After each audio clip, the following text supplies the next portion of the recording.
why should you stick around today?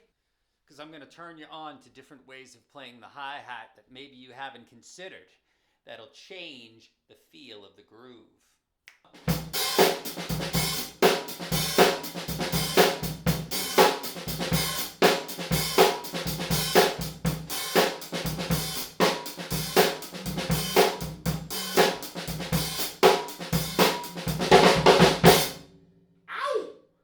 So if you didn't notice, I played a few bars with the shoulder on the edge.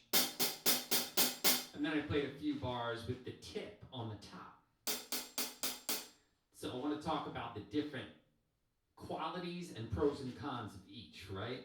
So with the shoulder on the edge, you have a nice, dark, loud sound, and you can be relaxed because your hand is just staying in one spot. Your wrist and your arm are just staying one spot, right on the edge. And it's nice to get, also, another pro, is it's easy to get a full open hi-hat sound, whether that be half open or fully open.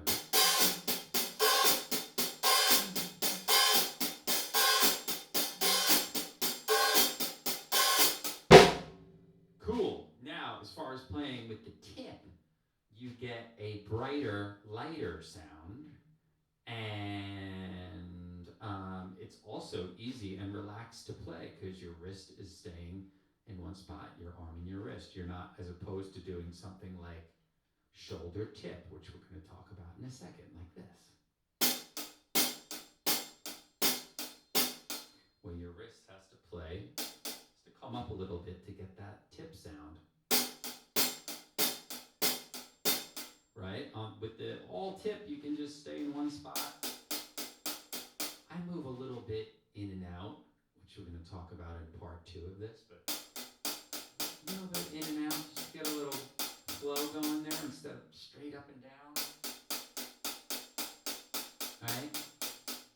So, back to all tip. So I would say the pros of this, it's nice and light, right? For a nice light, low volume sound, it's a nice thing. And it has a nice, light, airy feel to it too. And it's easy to get an open hi-hat sound, albeit it's not as loud as all shoulder on the edge. Right? Shoulder, tip. Shoulder, tip with the groove. 1, 2, 3, shoulder, tip, shoulder, tip. It's subtle, but there is a difference. So it's cool to have these different tools in your toolbox, in your groove toolbox. Okay, second one we're going to talk about now is shoulder and tip that I just alluded to, right? Which sounds like this with the groove. By the way, this is the Cold Sweat Groove by James Brown, if you didn't know. And it's a great one to practice using different hi-hat feels with because it's a classic groove. And it has some open hi-hats in it too. Okay, so here we go. Shoulder and tip. 1, 2, 3, 4. Sloppy. 1, 2, 3, 4.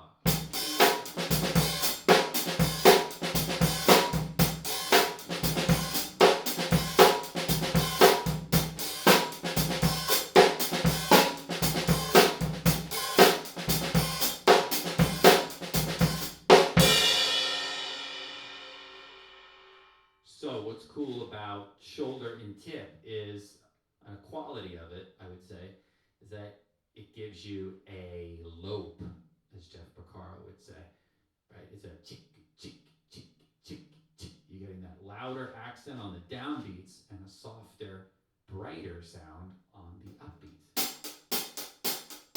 Unky, unky, unky, unky.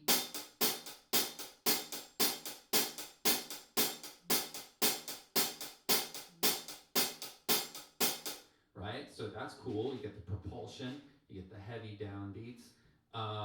Downside maybe is that open hi-hats with the tip on the top are not as loud, but you can always just play two shoulders in a row, and it gets a little complicated, right? If you do one and not that complicated, right? You'd have to work it out, something like that. Whereas if you're just playing all shoulder,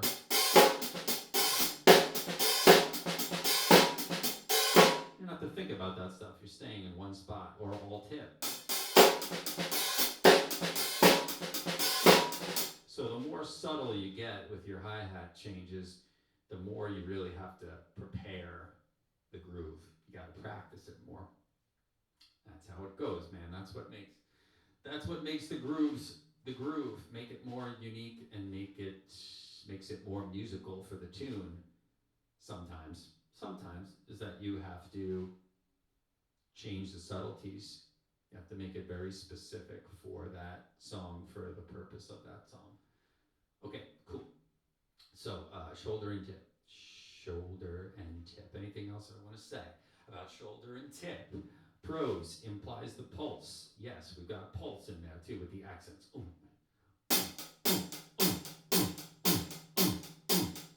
Right, it's implying the pulse in there, which is cool. And you get the timbre variation of tick, tick,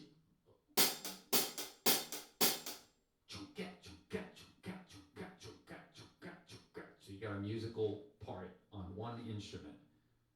Cool, makes it strong. And the only con would be weak open hi-hats. And it may take another con, I wouldn't consider it a con, but at least maybe at first it's just getting used to. If you're just used to playing all shoulder on the hat, which I see a lot of beginners are, they're just playing.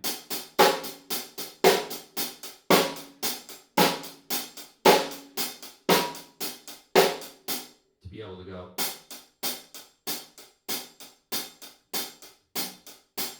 Going to take some practice, but that's okay. We all need to practice. Cool. So I'm going to attempt to play the groove. Let's see. 1, 2, 3,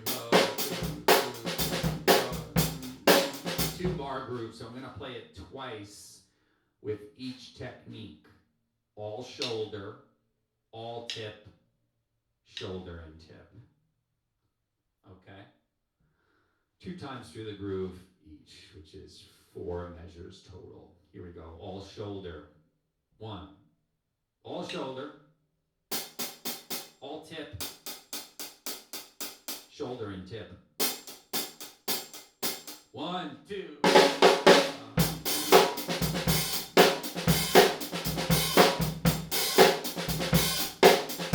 Tip, all tip.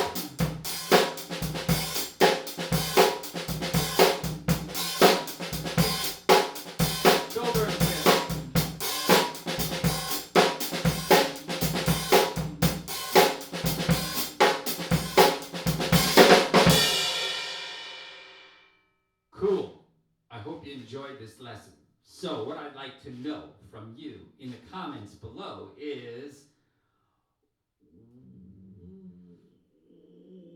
what techniques do you use on the hi-hat? What techniques do you use on the hi-hat? Do you use either of these? Anyone? Do you use something specific? Do you play open-handed? And why? Let me know in the comments below. I would love to know what's going on with that. Cool. So, until next week, you know what I want you to do? Take a guess. I bet you can't guess. Keep grooving.